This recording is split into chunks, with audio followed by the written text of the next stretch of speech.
Hello and welcome back to Crit and Crit. I'm Sint, I'm Axion. and we are continuing our playthrough of Undertale while we discuss Brian Jake's Mossflower. Why are we getting on a boat with the Grim Reaper? Not the Grim Reaper, he's the river person. Or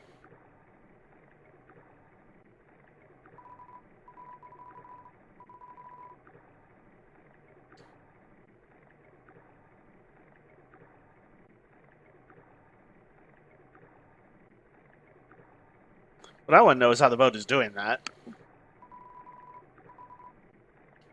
But yeah, that's just the fast travel system.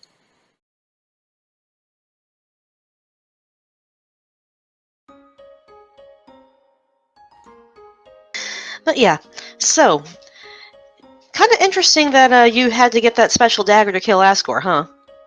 I mean, I didn't have to, but it made it a lot easier than fighting him with a Uyghur weapon.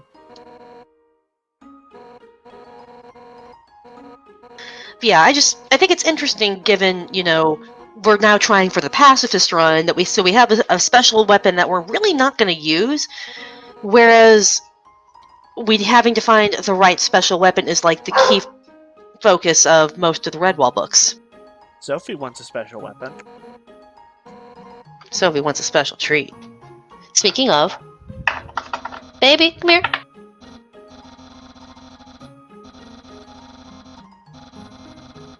And that should buy me approximately 30 seconds. Thanks, Papyrus. Sorry, I missed why you have no standards because I was feeding the puppy. He was saying that the real reason Undyne wants me to deliver the letter is because she's a perfectionist, and when she goes to deliver the letter herself, she always withdraws so that she can go rewrite it because it's not good enough. So she's sending me instead because I have no standards. Gotcha. So why not send Papyrus? Because it's Papyrus. Also, she's staying at his house, and he needs to be there, so when I call him, I can talk to both of them. Okay. Like, there's apparently unique dialogue on almost every individual map for when you call them.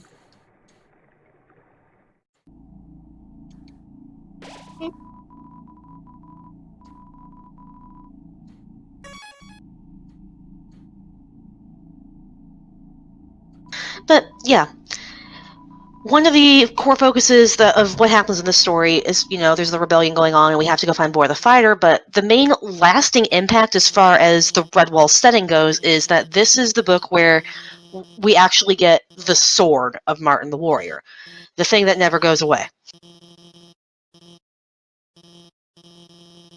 A truly legendary blade that has a disproportionate ability to fight bad guys with.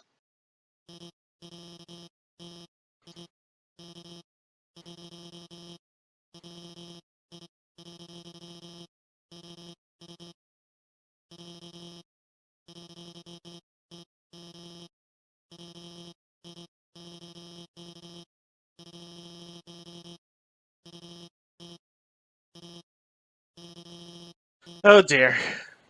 You know what this reminds me of? No. The complete kerfluffle misunderstanding of exchange letters from Final Fantasy IX. I mean, we already had the Final Fantasy VI opera with the computer, so I mean, it's not like Toby Fox doesn't know what Final Fantasy is.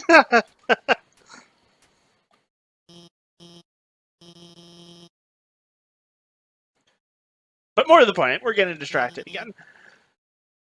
So, Martin's sword is destroyed early on in the story, and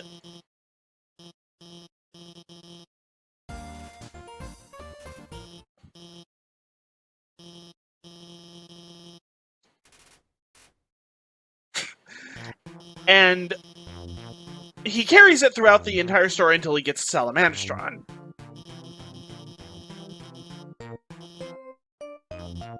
And when he gets there, in part because of the prophecy thing, and in part just because, hey, that's kind of a useless bit of metal if it's just hanging around your neck without a proper blade on it, and you're supposed to be a warrior. Let's fix your sword. That's kind of just a reasonable thing to do when you're a blacksmith. So Boar offers to repair Martin's sword.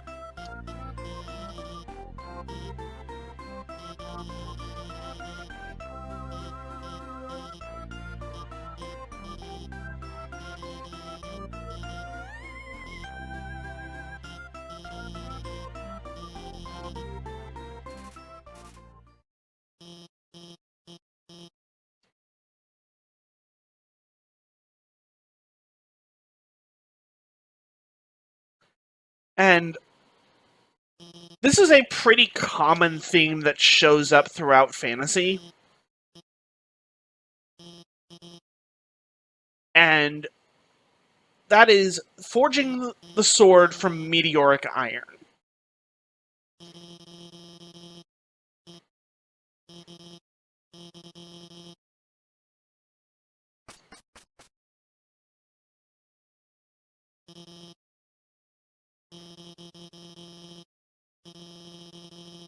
And this has got some historical traction to it, from my understanding. Are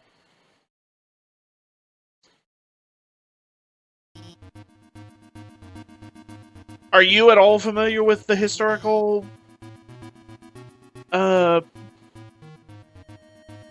what's the word I'm looking for? Precedent? Yeah, historical precedent for this sort of thing. Not entirely. So, I didn't actually take the time to do the research on this, so bear with me if I'm a little bit off, but it is my understanding that in the earliest part of when human society was first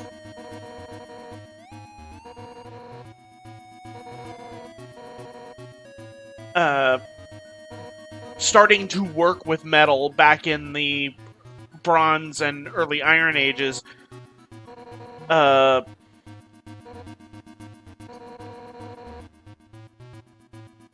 mining was not completely the established mechanism that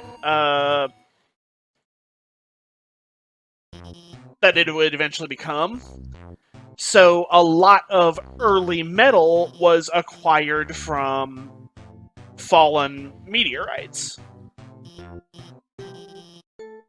And this also provided metal types that were not as common in places, especially like in the Bronze Age.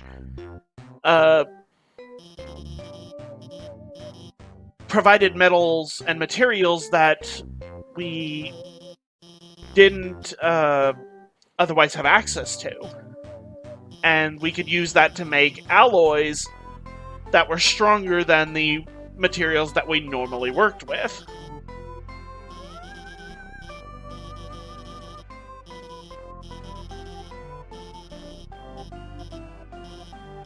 And as a result of that historical tradition,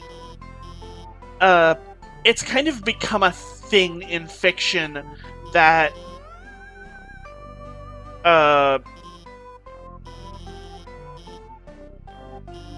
there's a uniqueness to meteoric iron and meteoric metals in general that makes them exceptionally useful and unique when used in the process of making certain items, especially weapons, such as Martin's sword. And there's plenty of other stories that make use of this. Off the top of my head, there's Avatar: The Last Airbender, where in the final season, Sokka has a sword that he forges from at least partially using meteoric iron. There's the Order of the Stick, where Roy repairs his sword, or has his sword repaired, with the use of star metal, as it's called in that universe. And the properties of the star metal give his sword magical powers against undead. Those are the first two that pop into my mind. Do you have any that show up when you're thinking other than those? Honestly, the only ones that come to mind for me were Sokka's and Terry Pratchett's. Yeah. Terry Pratchett! Good old Terry Pratchett. They knighted him. He said a knight needs a sword. He went and made a sword out of meteorite metal. Yep. And that gets back to what we were saying about real-world metallurgy. If you can get your hands on some meteoric iron, you can make stronger alloys if you know what you're doing and you have the right materials and the right skill. And while it doesn't provide any kind of magical properties like it does in fiction,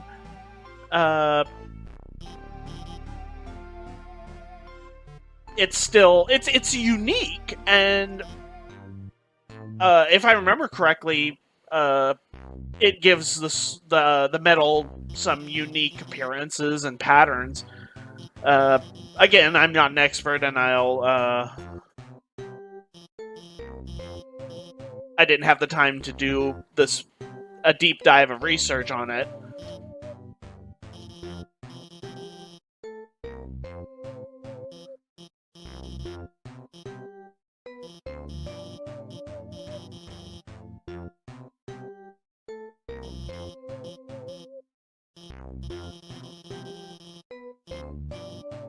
So, this is kind of built, especially in fiction, because of how unique it is.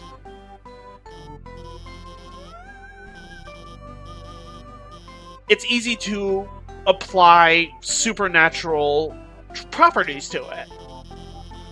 It's from space. It's from another world. It's made with unique skills and different materials and different smithing processes than you would normally use, because it needs to be worked through and alloyed with this unique material.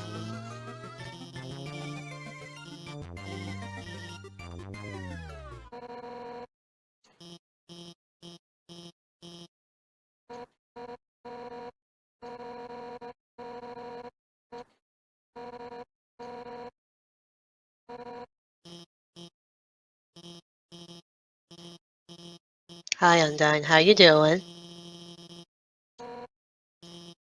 But yeah, like having this strange origin, like a sort of prophecy forged by the mysterious Badger Lord Boar the Fighter as one of his final acts before he died in a fated duel, does give a lot more credence to why this particular sword is such a big dang deal in the rest of the series going forward.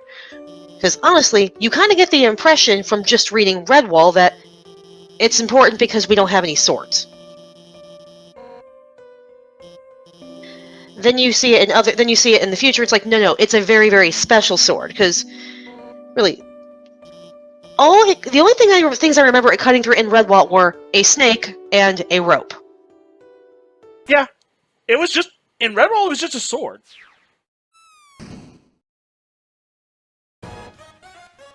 We didn't even know it was made of meteoric iron in later books. It was special because of who it belonged to and because of its history.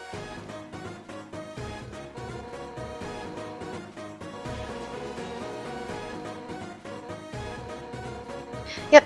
So it's just interesting to see how stuff changes. Like, I wonder if because the sword had been, quote, lost for so long, that people forgot it had special properties, and it was just, it's a special sword with historical value, and therefore it's important because it's the only weapon we know of that we could use against the invading army. And then kind of remembered, oh yeah, no, this is actually a really, really, really good sword after they got it. Hard to say.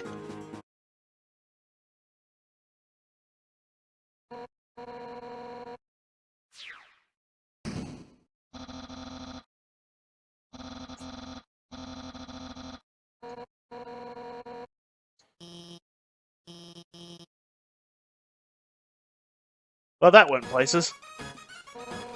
Yep.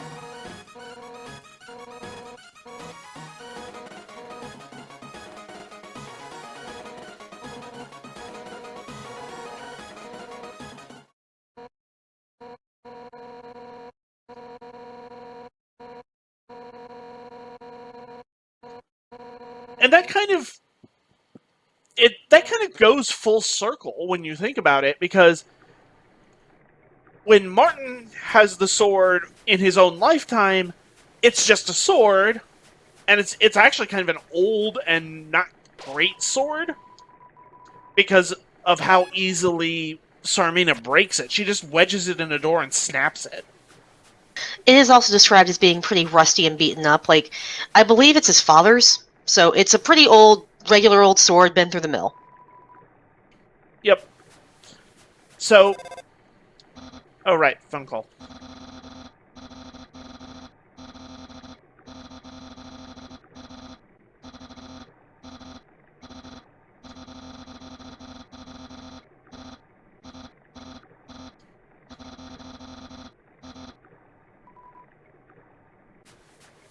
You okay there, Papyrus?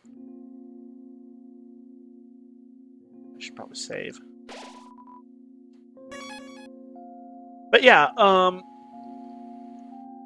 it's just a sword. It's an old and easily damaged sword that is destroyed by a single spiteful action. And then when it gets repaired, it's repaired in this unique and esoteric manner, which admittedly does probably make the sword a lot stronger and a lot better quality than it was when Martin first had it given to him, just because of age and wear and use. And while it doesn't have any magical powers because Redwall isn't that kind of world, it's still an exceptionally well-made sword that Martin does some pretty exceptional combat with.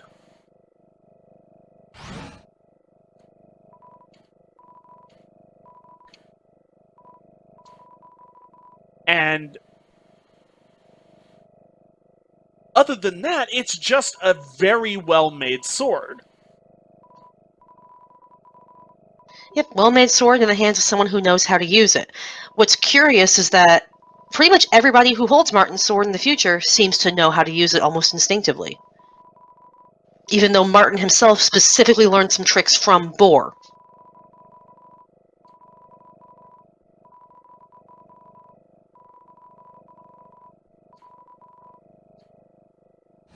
Yep, it's really just a combination of a well-made item, a well-made weapon, be used by somebody who is well-trained.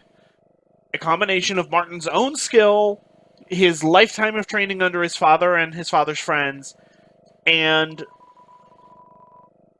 the addition of Boar's training at the end.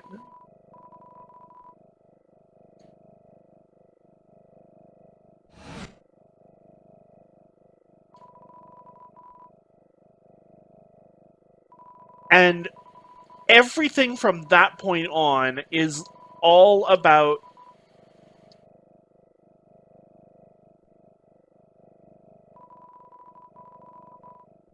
less about the sword itself and more about its history and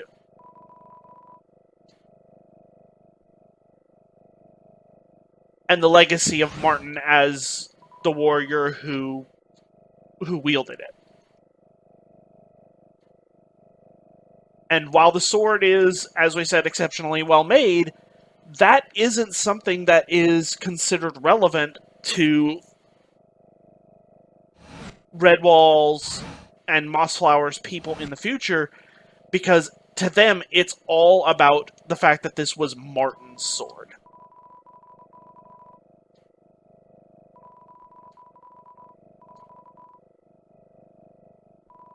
And